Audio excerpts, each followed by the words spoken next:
You are about to see my 24-hour build challenge that I had with the terrain legend Mitch, also known as Terrainosaur. His build is going to be linked below. Now to start off, my name is Steve Famine. I'm a bit new to the YouTube community, but Mitch was kind enough to show me the ropes and to offer me this fun 24-hour build challenge. The challenge started at midnight, so I went right to sleep. I didn't really have a lot of ideas. It was a vague notion of building a Slanesh noise sonic tower of sorts with some sort of Cthulhu monster underneath.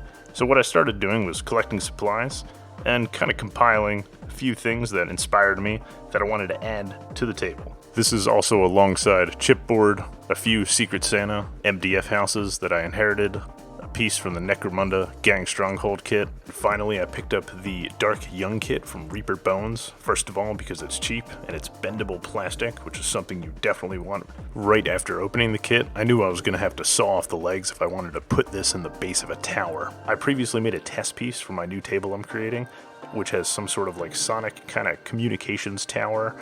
Exactly what I wanted to do with that is I want to bring that sonic Slanesh noise weapon look into the terrain somehow. So I decided on building a tower of sorts, or some Doom Siren, and I want to have the giant Cthulhu-looking tentacle beast be the power source of the tower, or what is emanating that War of the Worlds or horrifying sound. Another idea I had was I wanted some sort of wires or tubings or pipes coming out of the monster as if they're sucking fuel or some kind of black ichor or goo out of it. I also wanted to maintain that this is some sort of communication center that the Chaos Space Marines from, say, the Emperor's Children or just some cult took over at one point and then planted this beast here. So they corrupted the tower into something else, which was inspired by Dan Abnett's Gaunt's Ghost book, Trader General. If I recall, in the world of Garon, they had some sort of Doom Siren towers that were keeping everyone pretty locked down. Now the basis of the piece is 2 layers of chipboard. Yes, I used some tape and some super glue. I just wanted to get that down, and then I started gluing everything else down. What you see with the black squares that look mesh, those are actually aquarium gravel filters that you can get from Amazon. So as you can see here, I stopped recording video and just kind of went hard working on the piece of terrain for about another hour or two. When I spoke with Mitch after this, he said the same thing. It was 20 hours of pain and then 2 hours of, he was having fun actually. Recording everything as a novice, I have a lot to learn, and it was definitely slowing me down. So I decided to record mostly the cool shit. For example, this is a child covered in tentacles strapped into this Slaneshi Doom Siren contraption, and I'm super gluing electrical wires out of his eye sockets. You see, this challenge we had was sort of just, hey, work on terrain, do it in 24 hours, and get creative and have fun with it. So I wanted to add a centerpiece to the table I'm currently working on, which this is now more of a centerpiece for the Emperor's Children army that I will be creating later on. But I also want to have it as a centerpiece for my table to use for kill team or just a general like major chaos objective centerpiece. I knew time was running out, that's why I used epoxy sculpt instead of spackle or another material because it hardens in less than an hour, say, as well as I was putting the Mod Podge down maybe 6-7 o'clock. I needed to get that sand to dry for a few hours at least, so I wasn't showing the finished product on camera and having sand just fall over myself. I went with a more heavy grit sand just so I could see a lot of details pop, and I wanted to make this look fairly overgrown with foliage and static grass and leaves later on.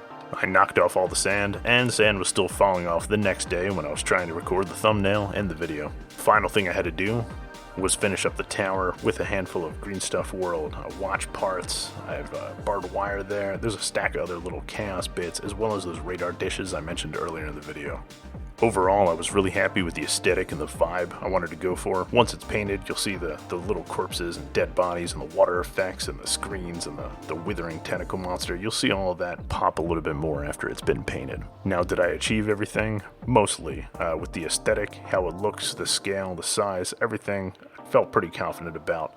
And honestly, with the quarantine going on and being an absolute hermit, painting around the clock, it was really nice for Mitch to take the time to say, hey, Steve, you should probably start making YouTube videos. So that's kind of what I did.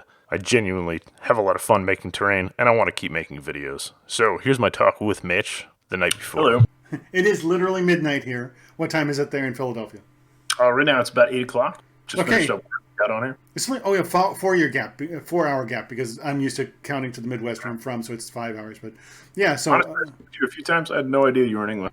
Yeah. People don't know. Yes, I live in Reading, about an hour outside of London. Anyway, tonight we're going to start our 24-hour terrain challenge. We call it that, but it's really just a show, and we're both going to build for 24 hours, get together after that to show each other what we built and then have sort of a reaction, right? All right. All right. So I'm just going to do this real quick. I'm going to build this. Okay. All right. But I'm going to block that out so people can't see it, right?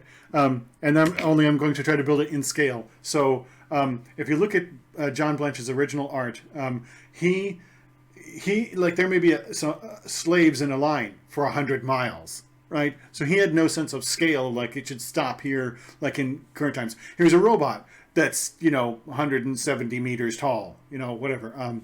Here's a tower that's like like Necromunda itself goes 8 miles into the atmosphere, and I think the Earth's atmosphere stops being dense at like 6 miles or something like that. Yeah. So I feel like you can take components from the grim dark universe, from the Warhammer 40k universe, and just simply scale them up, and that's what I'm going to do. So I'm going to be strictly orthodox, loyalist.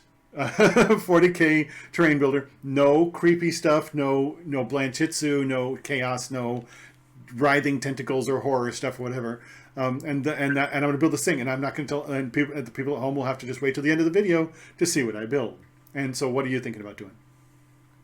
All right, so honestly, what I'm going to do is I'm going to go the opposite way, and instead of going a nice Emperor Palace of Terror looking line, on buttresses and spires, instead of that, we're going to go right into creepy tentacle stuff from Creeper Bones, some Cthulhu, Lovecraftian, cosmic horror on top of some body horror, and we're just going to dive into how evil can I make something look, but also mesh it in with my current table, which is a work in progress for months and should have been done months ago. Yeah. However, we're just going to keep adding to it. So I want another centerpiece that'll somehow work with Slaanesh or just my Chaos army that I'm going to be painting up after I finish my terrain table.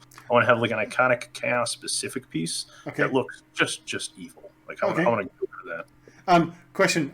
So are you going to use any GW terrain or any GW parts? All right. So something, I have a work in progress, a few Games Workshop pieces. I was going to buy another Necromunda Gang Stronghold, but fortunately, they were out of stock today. I called them up and everything. So, over here, I'm going to actually vampire a few pieces from a current build I'm using. This is actually a piece from, say, the Necromunda Gang Stronghold. Yeah. On top of that crazy tentacle beast I showed earlier. What we're going to do is we're going to somehow make some kind of horrific, maybe comms tower. I'm not sure. I have to do something related to Slaanesh with noise or some kind of horror with sound. Okay. Now, I have a lot of respect for him with his entry after I looked at it, mostly because he actually used a lot of scratch building. I honestly just kit bashed, added a bunch of parts, and smashed stuff together with epoxy sculpt and used MDF building. So, honestly, I was probably less creative, but I had the bits available just sitting there in my bits box just saying, hey, put these together, and this is what I have.